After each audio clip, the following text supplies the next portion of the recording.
Adam, one of the things I you love guys that. talk about is the efficiency of your model, right? So your COO made a post about how you guys can get to $1 billion valuation, so 83 million in revenue by 2026 with less than 10 employees. Forget the timeline, forget the $1 billion valuation. That revenue for that number of employees is quite intense. Well, I mean, we haven't done it yet. Yeah, but what's the Literally, he's hypothesis? talking about a product that is free right now. But even with retention, he said you guys got to 13 million with 6 employees. Well, yeah, We've that is true. Yeah, none of us It have done was 13 million with it six was not it employees. What's was going on? I mean, I don't. it was How many companies have ever done that? Like Yes, 13 right. million with 13 million with 6 employees. Yeah, very Yeah. few. I don't know, but it was about to break at that point, though. I mean, if you can imagine, it was like kind of 5 co-founder level-ish people, and then probably 4 co-founder level-ish people, and then 2 kind of like employee level-ish people, and it was just everybody was completely overloaded. And we just had, I don't know if we have the right number of people right now, TBD where the size of the business is, but like, I said this at SaaS Open.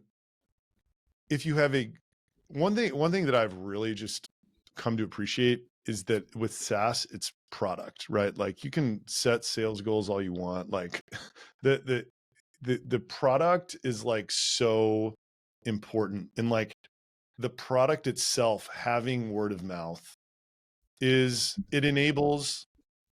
either enables everything else you would do to speed it up, or it makes it impossible. Like, I think it's literally like kind of black. And if you're in between, then you're stuck in this thing where it's just like, you're just having to push so hard to like move forward or whatever. So that was just a story of like, the people that we were selling that product to, they had never heard of anything like I described to you. They're like, what do you mean you can give me an email for someone who doesn't fill out a form? That sounds amazing. We're like, cool, try it out.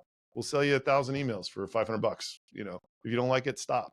So it was literally just cold email and then selling that type of subscription. It was super high churn. We really didn't know who our best customers are. I mean, I guess I still don't by that definition. But yeah, it was, so really, I'll tell you what, Diana, my co-founder, used to work for this guy, Ross Paquette at Marapost. And Marapost is also in the email space. My whole life is in the email space. So this guy very quickly got to 30 million servicing this affiliate sender world.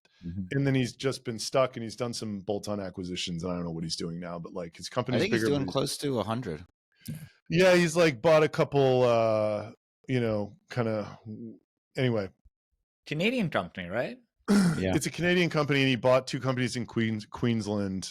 And for like a few times revenue, and then or maybe, yeah, anyway.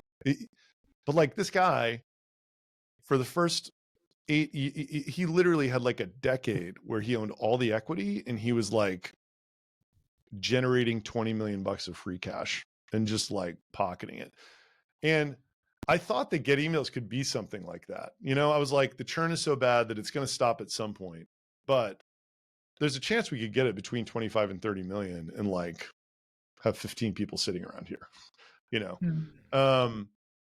and then really what happened was I was sitting in an office with Jasper AI. I watched them do what they did. And then, they raised a couple $100 million, started hiring these incredible people. And I got very influenced by them and like really wanted to hit a home run.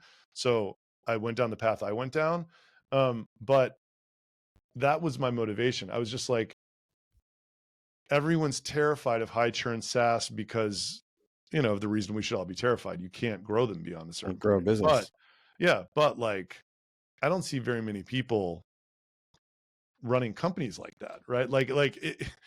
It's almost like you stay away from those spaces because you want to be, in the game for something bigger or whatever. But that's a pretty big game. Interestingly, he's just kind of an interesting guy in the first place, but he was miserable the whole time it was happening because Klaviyo, and he wanted to be like Salesforce Marketing Cloud and like whatever else. But to me, it looked appealing. So short answer is I was shooting for that. Like, and everybody was on board. Just like, let's see how far we can get this with almost nobody. It's a different approach this time because, I mean, what we're going to try to do, like, so with this LinkedIn thing, so much about what I think about my work life is like, how is this story going to be told? Because it's so important. It's like the LinkedIn thing's so important for what we're doing. So I just think that the world is waiting for the startup that gets to X tens of millions of revenue and uses chatbots instead of employees. And I think we're in a great position. Like, this product lends itself to that being a possibility.